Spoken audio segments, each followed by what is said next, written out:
Hi hello வணக்கம் and welcome to 70mm channel. So இன்னைக்கு இந்த வீடியோவில் நம்ம பார்க்க போகிற இன்ட்ரெஸ்டிங்கான ஒரு காசிப் என்ன அப்படின்னு பார்த்தீங்கன்னா, சும்மா சுருன்னு ஏறுற அளவுக்கு ஒரு விஷயம் வந்து நடந்திருக்கு. விவாகரத்துக்கு அப்புறம் நடிகை சுவாதி ஆடையின்றி நடிக்கக்கூடிய காட்சிகளில் சம்மதம் தெரிவிச்சிருக்காரு. ஸோ ஏக்கத்தில் பார்க்குறாங்க. குடும்ப குத்துவிளக்காக இருந்த நடிகை, கவர்ச்சியே காட்ட மாட்டேன்னு இருந்த நடிகை, இப்போ ஆடையே இல்லாத அளவுக்கு நடிக்கிறதுக்கு ரெடியாக இருக்காங்க. ஸோ எல்லாமே காரணம் பணம், பட வாய்ப்புகள், அது மட்டும்தான் அப்படின்றது தெரிய வந்திருக்கு. ஸோ நடிகை சுவாதி ரெட்டி அந்த டிவி ஆங்கரிங் நிகழ்ச்சியில் தொகுத்து வழங்கக்கூடிய அந்த வேலையை தான் பார்த்துட்டு இருந்தாரு. ஸோ இதனையடுத்து அதன் மூலமாக திரைப்படங்களில் நடிக்கக்கூடிய வாய்ப்பு வந்து கிடைச்சிது. ஸோ அந்த வகையில் இவர் வந்து தமிழ், மலையாளம் மற்றும் தெலுங்கு படத்தில் பெருமளவு நடிச்சிருக்காரு.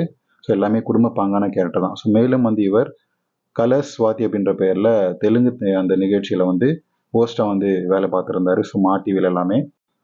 ஸோ இவர் பிறந்து வளர்ந்தது எல்லாமே வந்து ரஷ்யா. ஸோ இது வந்து நிறைய பேருக்கு தெரியாத ஒரு விஷயம். ரஷ்யா நாட்டில் இருக்கக்கூடிய ஒரு மாநிலத்தில் வந்து பிறந்து தன்னுடைய தந்தை வந்து கடற்படை அதிகாரி அங்கே இருந்தபோது இந்த மாதிரியான வேலைகள் வந்து அங்கே இருந்தது. ஸோ அதுக்கப்புறம் இந்தியாவுக்கு குடிபெயர்ந்து மும்பை அப்புறம் வைசாகில் வந்து செட்டில் ஆயிட்டாரு. ஸோ இவரோட முதல் படம் டெபியூ அப்படின்றது தெலுங்குல 2007ஆம் ஆண்டு நடக்குது. ஸோ அதுக்கப்புறம் தமிழை பொறுத்த வரைக்கும் இவர் வந்து நடித்த முதல் தமிழ் திரைப்படம் அப்படின்றது சுப்பிரமணியம் அப்படின்ற ஒரு படத்தில் கதாநாயகி அறிமுகமாகிறாரு. ஸோ அதை அடுத்து தமிழ் ரசிகர்கள் மத்தியில் நல்ல வரவேற்பு வந்து அந்த படம் வந்து அவருக்கு வாங்கி கொடுத்துச்சு.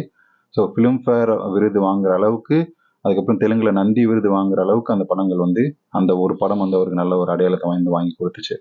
ஸோ இதனை அடுத்து இவர் நடிக்கக்கூடிய படங்கள் எல்லாமே வந்து ஒரு மாதிரியான உப்மா படங்களாகவே இருந்துச்சு. ஸோ அதை தவிர்த்து உடைக்கிற ஒரு விஷயம் தான் வந்து இதற்குத்தானே ஆசைப்பட்டாய் பாலகுமாரா படத்தில் 2014ஆம் ஆண்டு வெளிவந்துச்சு. ஸோ ஃபர்ஸ்ட் படம் 2007, அதுக்கப்புறம் வந்து கிட்டத்தட்ட 7 வருஷம் அவர் வந்து பெரிய பிரேக்கே அப்படி கிடையாது. ஸோ எல்லாமே வந்து ஒரு செகண்ட் ஹீரோயின், தேர்ட் ஹீரோயின் அப்படின்ற மாதிரியான கேரக்டர் தான் நடிச்சிட்டு இருந்தாரு.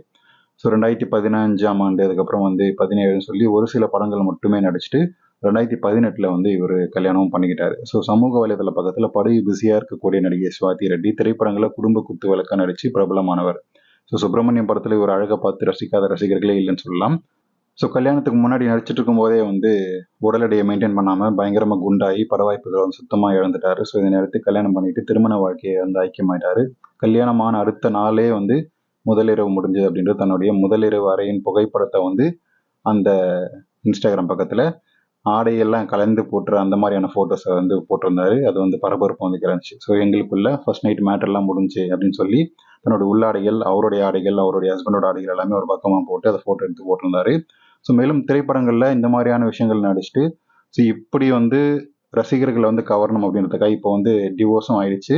ஸோ ரசிகர்களில் கவர இப்போ ரீசெண்டாக ஒரு போன வருஷம் நடித்த படத்தில் வந்து முத்த காட்சிகள், படுக்கரை காட்சிகளை நடித்து பயங்கரமாக மஜா காட்டியிருந்தாரு. ஸோ தன்னுடைய இடைய அழகு பெருசாக காட்டாத சுவாதி இப்போ வந்து தொப்புள் அழகு வந்து காட்டியிருக்கிறாரு.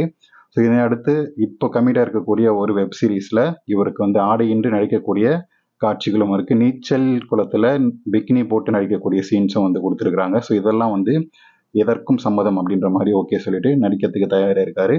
ஆனால் ஷூட் பண்ணும்போது யாருமே இல்லை. அந்த நீச்சல் குளம் ஷாட் எல்லாம் ஷூட் பண்ணும்போது ஒரு ஒரு குறிப்பிட்ட ஆள் மட்டும் தான் வந்து படக்குழு மட்டும் தான் இருந்தாங்க. ஸோ மற்றவங்களால வெளியே அனுப்பிச்சிட்டாங்கன்னு சொல்ல போகுது. எப்படி இருந்தாலும் வந்து ஒரே பார்க்க போகுது அப்படின்றது தான் வந்து செய்தி. இருந்தாலுமே சில விஷயங்கள்லாம் எடிட் பண்ணிடுவாங்க. ஸோ வந்து தெரியாமல் வந்து முன்னழகு சரிஞ்சு, அதாவது உள்ளாடை வந்து சரியறது அப்படின்ற மாதிரி விஷயங்கள் வந்து அந்த நீச்சல் குளத்தில் நடக்கும். ஸோ இதெல்லாம் வந்து தவிர்க்க தான் இந்த மாதிரி ஒரு விஷயங்கள். ஸோ எது எப்படியோ நடிகை சுவாதி தன்னுடைய கவர்ச்சி ரூட்டுக்கு மாறி இருக்காரு. ஆடையே இல்லாமல் நடிக்க ரெடி ஆயிட்டாரு.